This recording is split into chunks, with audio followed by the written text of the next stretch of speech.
നമസ്കാരം. വീണ്ടും മണി pitch Malayalam YouTube ചാനലിൽ നിങ്ങളൊക്കെ കാണുന്നതിൽ എനിക്ക് വളരെ സന്തോഷം. ഇന്ന് ഞാൻ തേനി വരെ വന്നായിരുന്നു. സോ, ഇന്ന് തേനിയിലിരുന്നാണ് റെക്കോർഡ് ചെയ്യുന്നത്. മാർക്കറ്റ് ഇന്ന് രാവിലെയും ഡൗൺ. ഞാൻ നോക്കിയപ്പോഴും താഴെ ഇറങ്ങിയായിരുന്നു. സെൻസെക്സും ഡൗൺ ആണ്. ഇന്നലെ സെൻസെക്സിൽ ആ ക്ലോസിംഗ് സിഎസ് പ്രോബ്ലം ഇരുന്നു. അത് വന്നിട്ട് സെൻസെക്സിനെ ഇമ്പാക്ട് ചെയ്തതായിട്ടാണ് ന്യൂസ് വന്നിരിക്കുന്നത്. നമ്മൾ ഫ്യൂച്ചേഴ്സ് മാർക്കറ്റ്സിനെ കുറിച്ച് നോക്കുന്ന കാരണം നമുക്ക് ഇതിനെക്കുറിച്ച് വിഷമമില്ല. ഈ റീറ്റെയിൽ ഇൻവെസ്റ്റേഴ്സ് ആരൊക്കെ എഫ് ക്രിയേറ്റ് ചെയ്യുന്നോ, പോർഷൻ ഓഫ് എൻ വന്നിട്ട് 12-ാം തീയതി സ്ട്രൈക്ക് ചെയ്യേണ്ടതായിട്ട് ഇരിക്കുന്നു. കുറച്ച് അത് കാരണം വോളിയൂംസ് കുറഞ്ഞു. ഞാൻ എന്ത് പറയുന്നു എന്നാൽ, എന്തിനാണ് മങ്ങാത്ത കളിക്കണം, ഇങ്ങനത്തെ കളിക്കും, പിന്നെ അയ്യോ എന്നെ കൊണ്ട് പറ്റിയില്ല, കുത്തുന്നേ കുടയുന്നേ എന്നൊക്കെ പറയണം. എങ്കിലും ഒരു ഇതിൽ വന്നിട്ട് 95 പേർ കാശിനിടും. അത് കാരണം അതിനെക്കാട്ടിൽ കൂടുതൽ നമ്പറാണ്. ഇതിന് 1.5 ലക്ഷം കോടി വരും. ഹാബിറ്റിനെ വിടുവാണെങ്കിൽ നിങ്ങൾക്കും ഈ നാട്ടിന് വളരെ നല്ലതാണ്. സിയും ബി എസ് സിയും മാത്രമാണ് ലൂസർ. കാരണം അവർക്ക് കുറച്ച് ദിവസത്തിന് വോളിയൂം കുറയും. അതും ലേറ്റർ ശരിയാകും. എന്തുകൊണ്ടാൽ കാരണം റിയൽ ഇൻവെസ്റ്റർ എന്ന ആൾക്കാർ വന്ന് മാർക്കറ്റിൽ വാങ്ങും. എനിവേ, നമ്മൾ പറഞ്ഞ് ആര് കേൾക്കാൻ പോകുന്നു. എനിവേ, ഇതാണ് ഇന്നുള്ള കാര്യങ്ങൾ. ഇന്ന് എന്തൊക്കെ ന്യൂസ് എന്നത് നമുക്ക് നോക്കാം. യുഎസിൻ്റെ 30 ഇയർ ഈൽഡ് വന്ന് ഡയറത്തിൻ്റെ ശേഷം, അതായത് ക്ലിൻ്റൺ പ്രസിഡൻ്റായിരുന്ന കാലത്തിൻ്റെ ശേഷം ഇപ്പം തന്നെ ഈ 30 ഇയർ ഈൽഡ് ഇത്രയും ഹൈ ആയിട്ടിരിക്കുന്നു. എൻറ്റയർ സ്റ്റാർട്ടപ്പ് ഇറ, സ്റ്റാൻഡപ്പ് ഇറ എല്ലാം താണ്ടിപ്പോയിരിക്കുന്നു. നമ്മൾ ഡെയിലി യൂസ് ചെയ്യുന്ന ഗൂഗിൾ കമ്പനീനെ 2003-4 തന്നെ പബ്ലിക്കായി ചെന്നായിരുന്നു. അപ്പോൾ ഗൂഗിൾ ഒരു അൺനോൺ കമ്പനിയായിട്ട് ഇരിക്കുമ്പോൾ ഈ ഇൻട്രസ്റ്റ് റേറ്റിന് വന്നിരിക്കുന്നു. ഈ ഫേസ്ബുക്ക്, യൂട്യൂബ് ഇതൊക്കെ ഇരുന്ന ഇറായിൽ ഇതാണ് ഹയസ്റ്റ് ഇൻട്രസ്റ്റ് റേറ്റ്. ഇത് കാരണം എന്ത് നടക്കും എന്ന് നിങ്ങൾ നോക്കുവാണെങ്കിൽ മുകളിൽ പ്രഷർ വരും. ഡോളർ വന്നിട്ട് വെളിനാടുകളിൽ ചെന്നുകൊണ്ടേയിരിക്കും. കാരണം അവിടെ ഉള്ള ഇൻട്രസ്റ്റ് റേറ്റിനും ഇവിടെ ഉള്ള ഇൻട്രസ്റ്റ് റേറ്റിനും ഡിഫറൻസ് കുറഞ്ഞുകൊണ്ടേ പോവും. ഇപ്പോൾ ഒരു 2.5% കൂടെ ഡിഫറൻസ് ഇരിക്കുന്നു. ടോളറബിലിറ്റി അത്രയ്ക്കാണ് കാശ് പോവും. എപ്പോഴെങ്കിലും വന്നിട്ട് ഈ ഗവൺമെൻറ് ഗ്യാരണ്ടി പോലെ കൊടുക്കുവാണെങ്കിൽ ഒരു 40 ബില്യൺ വരും ഗവൺമെൻറ് ഗ്യാരണ്ടി കൊടുത്തിരിക്കുന്നു. ഇൻട്രസ്റ്റ് റേറ്റ് കയറുവാണെങ്കിൽ അതും പുറത്ത് പോവും. അമേരിക്കയിൽ ഇൻട്രസ്റ്റ് റേറ്റ് കുറയ്ക്കാൻ പറ്റൂല. ഇൻട്രസ്റ്റിൻ്റെ പ്രോബ്ലം സോൾവ് ആകാൻ പോകുന്ന എന്നത് അറിയാൻ പറ്റുന്നില്ല. കാരണം കോർ ഇൻഫ്ലേഷൻ സ്റ്റഡി ആയിട്ട് 2% മുകളിലാണ് ഇരിക്കുന്നത്. Normal inflation 3% മുകളിലിരിക്കുന്നു. ഇതൊക്കെ അമേരിക്കയിലാണ്. ഏതെങ്കിലും ഒരു സമയങ്ങളിൽ ഇൻട്രസ്റ്റ് റേറ്റ് കയറ്റുന്നതേ അല്ലാതെ അമേരിക്കയ്ക്ക് വേറെ ഏതൊരു ഓപ്ഷനും ഇല്ല. ഈ പേടി ഇരിക്കുന്ന കാരണം തന്നെ ഞാൻ സ്വർണത്തിൻ്റെ വില താഴെ ഇറങ്ങുമെന്ന് നിങ്ങളടുത്ത് പറഞ്ഞത്. ഇപ്പോൾ മേളിൽ കയറിയ സ്വർണത്തിൻ്റെ വില ഇന്ന് ഇറങ്ങിയിരിക്കുന്നു. 180 രൂപയാണ് ഇറങ്ങിയിട്ടുള്ളത്. ഇപ്പോൾ 14,000-ന് എത്തിയിരിക്കുന്നു. അതേ ഞാൻ പറഞ്ഞത്, ഈ നാരോ റേഞ്ചിൽ 4,200-ന് മുകളിൽ ചെന്നത് സ്വർണ്ണമൊത്തം കയറിയിടണം. ഈ ഇപ്പോൾ ഈൽഡ് കയറിയ ഉടനെ സ്വർണത്തിൻ്റെ വില അങ്ങനെ ഇറങ്ങുന്ന താഴെ. അഗ്രറ്റ് പോലെ ഇരുന്ന ഈൽഡ്, ഈ ഈൽഡ് പ്രോബ്ലം ഇരിക്കുന്ന തോറും സ്വർണം ഇറങ്ങിക്കൊണ്ട് തന്നെ ഇരിക്കും. മുകളിൽ ചെന്നാലും മാഗ്നറ്റ് അതിനെ ഇഴുത്ത് അതിനെ താഴെ ഇറക്കും. ഇന്ന് ബാങ്ക് നിഫ്റ്റിയും നെഗറ്റീവിലിരിക്കുന്നു. രൂപ വന്നിട്ട് 95.40-ലാണ് ഇരിക്കുന്നത്. ഇന്ന് ഇന്നൊരു പ്രോബ്ലം, നമ്മളെ സ്ഥലങ്ങളിൽ ട്രേഡ് ഡെഫിസിറ്റ് ഫിഗർ അനൗൺസ് ചെയ്തിരിക്കുന്നു. ഈ ട്രേഡ് ഡെഫിസിറ്റ് $32 ബില്യൺ ആയിട്ടിരിക്കുന്നു.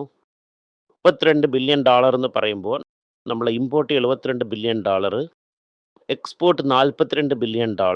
മെയിനിങ് ഇരിക്കുന്നത് ഡോളറിൻ്റെ ഷോർട്ടേജ് ആണ്. ഇതിനുശേഷം വെളിനാടുകളിലിരുന്ന് ജനങ്ങൾ നമ്മളെ സ്ഥലത്തിൽ അളിക്കുന്ന കാശുകളൊക്കെ അത് ഇൻവെസ്റ്റ് ചെയ്യും. ഇതിൽ ഗൾഫ്, മലേഷ്യ, സിംഗപ്പൂർ, ആഫ്രിക്കയിൽ ഇരിക്കുന്നവർ തന്നെ ആയിരിക്കും. മജോറിറ്റി വന്നിട്ട് ഗൾഫിലിരുന്ന് വരുന്ന കാശാണ്. ആ കാശ് ഇപ്പോൾ നിന്ന് പോയി എന്ന് പറയുന്ന സമയം 0-ക്ക് എത്തിയില്ല, കുറഞ്ഞിരിക്കുന്നു. കാരണം അവിടെ വാറുണ്ട് ഇപ്പോഴും. ആ വാർ അവസാനിക്കുന്നത് പോലെ ഇപ്പോൾ തോന്നുന്നില്ല. ടെൻഷൻ ഹൈ എൻഡായിട്ടാണ് ഇരിക്കുന്നത്. N89-ലിരിക്കും. ഇത് കാരണം ഇന്ത്യയുടെ ക്രൂഡിൻ്റെ പ്രൈസ് കൂടുതലായിട്ടിരിക്കുന്നു. അതേസമയം നമ്മളുടെ മുകളിൽ 100% ടാരിഫ് ഇടുമെന്നാണ് പറഞ്ഞിട്ടുള്ളത്. നിങ്ങൾ റഷ്യയിലും ഇറാനിലും വാങ്ങുവാണെങ്കിൽ നിങ്ങൾക്ക് പ്രോബ്ലമായിട്ടിരിക്കും. സൗദി അറേബ്യ ജബ്ദാർ വലിയായിട്ട് എണ്ണ ഇറക്കണം എന്ന് നോക്കുന്നതും പ്രോബ്ലമായിരിക്കുന്നു. അത് ഡാർക്ക് ആയിരിക്കുന്നു. സോ അവർ മുത്തൂൽ ജബൽസിൽ വെച്ച് അടിക്കുന്നു. ഇന്ന് 2 വലിയ സ്റ്റോക്കാണ് പാതാളത്തിൽ ചെന്നിട്ടുള്ളത്. ആദ്യം ടാറ്റ പാസഞ്ചർ വെഹിക്കിൾ നിയർലി 6% ഇന്ന് രാവിലെ കറപ്റ്റായിരുന്നു. പിന്നെ ടാറ്റ സ്റ്റീൽ 2% അടുത്ത് കറപ്റ്റായിരിക്കുന്നു. ഇതുകൊണ്ട് ടാറ്റ പാസഞ്ചർ വെഹിക്കിൾ കറപ്റ്റായിരുന്നു വെച്ചാൽ പ്രോഫിറ്റ് 80% ഗാലി. എന്തുകൊണ്ട് പ്രോഫിറ്റ് 80% കാലി എന്നാൽ ഇവരത്തെ തീർന്ന് ഇന്നും ഫുള്ളായിട്ട് ജാഗ്വാർ ലാൻഡ് റോവറിന് സോൾവ് ആയില്ല. ജാഗ്വാർ ലാൻഡ് റോവർ സോൾവ് ആകുന്ന വരയ്ക്കും ഈ പ്രോബ്ലം ശരിയാവില്ല. ഇത് കാരണം ജാഗ്വാർ ലാൻഡ് റോവറിൽ ഇഷ്യൂ സോൾവ് ആകുന്ന വരയ്ക്കും ഈ ടാറ്റ പാസഞ്ചർ വെഹിക്കിളിൻ്റെ പ്രോഫിറ്റ്സ് ഭയങ്കരമായിട്ട് കൂടില്ല. പക്ഷേ റവന്യൂ 10% കയറി. ഇന്ത്യയിൽ അവർ പാസഞ്ചർ വെഹിക്കിൾ ബിസിനസ് വളരെ സൂപ്പറായിട്ട് ചെയ്യുന്നു. എസ്പെഷ്യലി ഇലക്ട്രിക് വെഹിക്കിൾ 5 സെയിൽസ് വളരെ നന്നായിട്ട് പോകുന്നു എന്ന് പറയുന്നു. 8 മാസം വരയ്ക്കുമുള്ള വെയിറ്റിംഗ് ലിസ്റ്റ് ഇരിക്കുന്നു എന്നാണ് പറയുന്നത്. ഇറാനിലും അമേരിക്കയിലും യുദ്ധം നടക്കുന്ന തോറും ഈ ഇലക്ട്രിക് വെഹിക്കിൾ നല്ല കാലമാണ്. അതുവരയ്ക്കും ഇതിൻ്റെ ഈൽഡ് കയറിക്കൊണ്ടേയിരിക്കും അങ്ങനെയാണ് പറയുന്നത്. ഇന്ത്യയിലെ ഗോൾഡിൻ്റെ സെയിൽസ് കുറവായിരുന്നാലും ഇന്ത്യയിലിരുന്ന് വെളിനാടുകളിൽ ചെല്ലുന്ന ഗോൾഡ് എക്സ്പോർട്സ് കയറിയിരിക്കുന്നു എന്ന് പറയുന്നു. അതും എന്തുകൊണ്ട് കയറിയിരിക്കുന്നു എന്നാൽ ഇപ്പോൾ റീസെൻ്റായിട്ട് ഗോൾഡിൻ്റെ ഇമ്പോർട്ടിൻ്റെ വിലയും ഏറിയിരിക്കുന്നു. നമുക്ക് ആ വെറും വർക്ക്മാൻഷിപ്പാണ് ഇരിക്കുന്നത്. കാരണം ഇമ്പോർട്ട് ചെയ്യുന്നതിന് മൈനസ് ചെയ്യുവാണെങ്കിൽ ഗോൾഡിൻ്റെ എക്സ്പോർട്ട് ഫ്ലാറ്റായിരിക്കും. ഓവറാൾ നോക്കുവാണെങ്കിൽ ജ്വല്ലറി മാർക്കറ്റും വീക്കാ തന്നെ ഇരിക്കുന്നത്. മണപ്പുറം തന്നെ ഇതേ വാങ്ങിയിരിക്കുന്നത് കംപ്ലീറ്റ് ആയിട്ട് മാനേജ്മെൻറ്റ് മാറിയിരിക്കുന്നു. ഇത് മാറിയ കാരണം മണപ്പുറം ഒരു 500 ഓഫീസിലായിട്ട് തുറക്കാം എന്ന് തീരുമാനിച്ചിരിക്കുന്നു. ഇനിയും അവർ പറഞ്ഞ കാര്യം എന്തെന്ന് വെച്ചാൽ ഞങ്ങൾ ഇനി ഓൺലി ഗോൾഡ് ലോണിലാണ് ഫോക്കസ് ചെയ്യാൻ പോകുന്നു. ഇത് 25% എക്സ്പാൻഡ് ചെയ്യാൻ പോകുന്നു. മറ്റു ഏരിയയിലിരുന്ന ബിസിനസ്സിന് കുറയ്ക്കാൻ പോകുന്നു എന്നാണ് പറഞ്ഞിട്ടുള്ളത്. ഈ ക്യാപിറ്റലിനൊക്കെ അകത്ത് വന്നതിൽ മണപ്പുറത്തിനും മുത്തൂട്ടിനും ഇരുന്ന വാല്യുവേഷൻ ഗ്യാപ്പ് കുറച്ച് ദിവസങ്ങളിൽ കുറയും. സ്വർണത്തിൻ്റെ വില ഹൈ ആയിരിക്കുവാണെങ്കിൽ ഇതേ ഗ്രാമിന് കാശ് കൊടുക്കാൻ പറ്റും. മാർക്കറ്റിനെ ഇവർ എക്സ്പാൻഡ് ചെയ്യാനാണ് നോക്കുന്നത്. ഇത് പുതിയ മാനേജ്മെൻറ്റ് സെപ്റ്റംബർ 30 ഈ സൗത്ത് ഇന്ത്യൻ ബാങ്കിൽ ടേക്ക് ഓവർ ചെയ്യാൻ പോകുന്നു. അവരെന്ത് പറയുന്നു എന്നാൽ ഇതിലൊരു സ്ട്രോങ് ഗ്രോത്ത് സ്ട്രാറ്റജി ഇരിക്കുമെന്നാണ് പറയുന്നത്. ഈ സ്ട്രോങ് ഗ്രോത്ത് സ്ട്രാറ്റജീനെ വളരെ ഷാർപ്പായിട്ട് അവർ നോക്കുമെന്ന് പറയുന്നു. അത് കൺസർവേറ്റീവായി ഇരിക്കുമെന്നും പറയുന്നു. അവസാനം നമ്മൾ നോക്കുന്ന സമയം ആദിത്യ ബിർള ഗ്രൂപ്പ് എന്ന് പറഞ്ഞിരുന്നു. ആദിത്യ ബിർള ഗ്രൂപ്പ് എന്ത് പറയുന്നു എന്നാൽ മാത്രം തന്നെ മാനേജ്മെൻറ്റ് ഫീഡാൻ പറ്റുമോ? ബിർള പേരും ഇരിക്കുന്നു. ബിർള കമ്മ്യൂണിറ്റി ഒതുങ്ങിയാൽ എന്താണ്, ഞങ്ങൾ സ്ട്രോങ് ആയി നിൽക്കുന്നു. ഞങ്ങളെ കമ്പനിയുടെ പേരിന് ഉപയോഗിക്കുന്നവർ, അതായത് എൻ്റെ അച്ഛൻ്റെ പേര് ഉപയോഗിക്കുന്നവർക്ക് തന്നെ 0.25 ബ്രാൻഡ് ഫീ ആയിട്ട് കൊടുക്കാൻ പോകുന്നു. പാക്കറ്റിൽ വാങ്ങിയിടാം. ഇപ്പോൾ ഇരിക്കുന്ന ഇതിന് 1000 കോടി വരയ്ക്കും വർത്തിന് വരുമാനം ഇരിക്കുന്നു. ഇവിടെ എല്ലാ കമ്പനിയും ലിസ്റ്റഡ് ആയിരിക്കുന്ന കാരണം ലിസ്റ്റഡ് കമ്പനിക്ക് നഷ്ടമാണ്. ആദ്യം ട്രൈ ചെയ്തത് ടാറ്റയാണ്, വളരെ സക്സസ്ഫുൾ ആയിട്ട് ചെയ്തായിരുന്നു. സോ ടാറ്റ എന്ന പേരിനെ ഉപയോഗിക്കാൻ വേണ്ടിയിട്ട് കാശിന് വാങ്ങിയിട്ടിരിക്കണം. അതുപോലെ തന്നെ ഇവരും ബിർള എന്ന പേരിനെ ഉപയോഗിക്കാൻ വേണ്ടി കാശ് വാങ്ങിയിരിക്കുന്നു. നമുക്ക് വ്യക്തമായിട്ട് കാണാൻ പറ്റുന്നു. അതുമല്ലാതെ ഈ ബിർള കമ്പനി ഷെയർസ് അല്ലാതെ വളരെ വീക്കാ തന്നെ ചെന്നുകൊണ്ടിരിക്കുന്നു. വീക്കാൻ പോകാൻ സാധ്യത ഉണ്ട്. HDFC ബാങ്കിൻ്റെ സിറ്റുവേഷൻ വളരെ കഷ്ടത്തിലാണ് ഇരിക്കുന്നത്. ഒരു വെസ്റ്റേൺ ഏഷ്യയിൽ ഇരുന്ന് ഇപ്പോൾ $2 ബില്യൺ വാങ്ങിയിരിക്കുന്നു. $2 ബില്യൺ വാങ്ങി ക്രെഡിറ്റ് ലോത്തിൽ എക്സ്പാൻഡ് ചെയ്യാൻ പോകുന്നു. Will be the actual cost of $2 billion എന്നത് നോക്കുന്നു.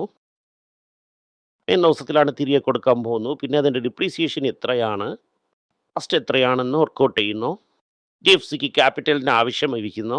സെറ്റ് വരുന്നില്ല. ഓട്ടോമാറ്റിക്കായിട്ട് ഡെപ്പോസിറ്റ് റേറ്റ് കയറ്റിയാൽ തന്നെ ഈ പ്രോബ്ലം സോൾവ് ആകും. ഓവറാൾ ഇൻട്രസ്റ്റ് റേറ്റ് കയറ്റിയാൽ ഇന്ത്യക്ക് നല്ലതാണ്. എന്തുകൊണ്ട് ഞാനിത് പറയുന്നു എന്നാൽ ചക്കരയുടെ വില 7% കയറി ആൾ ടൈം ഹൈയിലാണ് ഇരിക്കുന്നത്. ഗവൺമെൻറ് എക്സ്പോർട്ടിനെ ബാൻ ചെയ്യുമ്പോൾ അവിടെ വേറെ ഒരു ഐഡിയയും വന്നില്ല.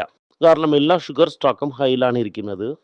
സമയം കൊണ്ട് ഗവൺമെൻറ് കൺട്രോൾ ചെയ്യാൻ നോക്കുന്നു ഷുഗറിനെ എവിടെയൊക്കെ വിൽക്കാമെന്ന്. കാരണം ഇപ്പോൾ ഫെസ്റ്റിവൽ സീസൺ വരുന്നു. ഫെസ്റ്റിവൽ സീസണിൻ്റെ മുമ്പേ തന്നെ ഈ ശർക്കരയുടെ വില ആൾ ടൈം ഹൈക്ക് എത്തിയിരിക്കുന്നു. RBI വിളിച്ച് സംസാരിക്കുമ്പോൾ റേറ്റിനെ കയറ്റണ്ട, ഇന്നത്തിൻ്റെ വിലവാശി കയറിയില്ല എന്നാണ് പറയുന്നത്.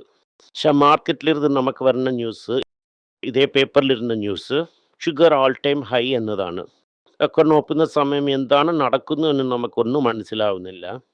കാരണം വളരെ സേഫായിട്ട് ഡിഫെൻസീവായിട്ട് നമുക്ക് അറിഞ്ഞതിന് മാത്രം ടിഫിൻ കോഫി റേഞ്ചിൽ കൺസിഡർ ചെയ്തുകൊണ്ടിരിക്കുന്നതാണ് നല്ലത്. വിഷയമായിട്ട് ഗോൾഡിൻ്റെ വില ഇറങ്ങി തന്നെ ആവും. ഒരിക്കൽ ഈൽഡ് കയറുവാണെങ്കിൽ ഡോളർ സ്ട്രെങ്തൻ ആവും. ആ സമയം കൊണ്ട് ഗോൾഡ് വീക്കനാവും. സമയം രൂപയുടെ പണം, ഈ കറൻസി ഈവൻ ഈ $40 ബില്യൺ വാങ്ങിയാലും ഈ $40 ബില്യൺ ഡെഫിനറ്റായിട്ട് വീക്കനാവും. കാരണം അമേരിക്കയിൽ ഇൻട്രസ്റ്റ് റേറ്റ് കയറ്റും. വേറെ വഴിയില്ലാതെ അമേരിക്കയിൽ ഇൻട്രസ്റ്റ് റേറ്റ് കയറ്റുവാണെങ്കിൽ കാശ് പുറത്ത് പോവും. നന്ദി, നമസ്കാരം. എല്ലാവർക്കും നമസ്കാരം. കൊച്ചുങ്ങളുടെ financial literacy book money for nothing എന്ന ഒരു 2ാമത് പാർട്ട് ചെക്ക് എങ്ങനെയാണ് ഫില്ല് ചെയ്യണം, ഈ ഡെപ്പോസിറ്റ് ബില്ലൊക്കെ എങ്ങനെയാണ് ഫില്ല് ചെയ്യണം, ആശയം എങ്ങനെയാണ് എവോൾവ് ആയി വന്നു, ബാർട്ടറിലിരുന്ന് ഡിമോണിറ്ററൈസേഷൻ വരെയുള്ള കാര്യങ്ങളൊക്കെ കവർ ചെയ്തിട്ടുണ്ട് ഇതിൽ. ഇത് 10 മുതൽ 12 വയസ്സ് വരെയുള്ള കൊച്ചുങ്ങൾക്ക് ഇത് വളരെ യൂസ്ഫുൾ ആയിട്ടിരിക്കും. ഈ ബുക്കിന് ഇപ്പോൾ ഒരു സ്പെഷ്യൽ പ്രൈസിൽ 450 രൂപയ്ക്ക് കൊടുക്കും. നിങ്ങൾ ഇതിന് യൂസ് ചെയ്യാം. honeypage.com വെബ്സൈറ്റിനെ സബ്സ്ക്രൈബ് ചെയ്യാം. ഒരാഴ്ചയ്ക്ക് 4 പ്രീമിയം ആർട്ടിക്കിളും ഈ ആർട്ടിക്കിൾസ് ഒരു 10 15 ഇടുന്നു. ഇത് സബ്സ്ക്രിപ്ഷൻ മൂലം നിങ്ങൾ ഇതിനെ ഉപയോഗിക്കാം. ഒരു മാസത്തിന് വെറും 99 രൂപ മാത്രമാണ്. ഞാൻ പറയുന്ന കോൺസെപ്റ്റ്സിനൊക്കെ വളരെ എക്സ്പ്ലെയിൻ ചെയ്ത് നിങ്ങൾക്ക് മനസ്സിലാവുന്ന രീതിക്കാണ് ഇതിൽ ഇടുന്നത്. ഇത് നിങ്ങൾ വായിക്കുവാണെങ്കിൽ നിങ്ങൾക്ക് ഒരുപാട് പ്രയോജനം ഉണ്ടാകും. നന്ദി, നമസ്കാരം. കൊച്ചുങ്ങൾക്ക് വേണ്ടി ഒരു പുസ്തകം ലോഞ്ച് ചെയ്തിട്ടുണ്ടായിരുന്നു. അത് വളരെ സക്സസ്ഫുൾ ആയിട്ടും പോയി. ആർക്കെങ്കിലും ആ പുസ്തകം ആവശ്യമുണ്ടെങ്കിൽ ഈ ടീമിനെ എനിക്ക് കോൺടാക്ട് ചെയ്യാം. താഴെ ഇരിക്കുന്ന നമ്പർ എന്നെ വിളിച്ചാൽ മതി. അല്ലെങ്കിൽ വെബ്സൈറ്റിൽ കോൺടാക്ട് ചെയ്യാം. ഇത് മൂലം ആ പുസ്തകം നിങ്ങൾക്ക് വാങ്ങാം. മറ്റ് പുസ്തകങ്ങളും അവൈലബിൾ ആണ്. അതുപോലെ തന്നെ വാട്സപ്പ് മൂലം നിങ്ങൾക്ക് വാങ്ങാം, അല്ലെങ്കിൽ വെബ്സൈറ്റ് ഉപയോഗിച്ചും നിങ്ങൾക്ക് വാങ്ങാം. നന്ദി, നമസ്കാരം. എന്തെങ്കിലും നിങ്ങൾക്ക് സംശയമുണ്ട്, എന്നെ കോൺടാക്ട് ചെയ്യണമെന്ന് നിങ്ങൾ വിചാരിക്കുവാണെങ്കിൽ താഴെ കൊടുത്തിരിക്കുന്ന മെയിൽ ഐ ഡിക്ക് നിങ്ങൾ മെയിൽ അയക്കാം. ഞങ്ങളുടെ ടീം നിങ്ങളൊപ്പം കോൺടാക്ട് ചെയ്യും. Thank you.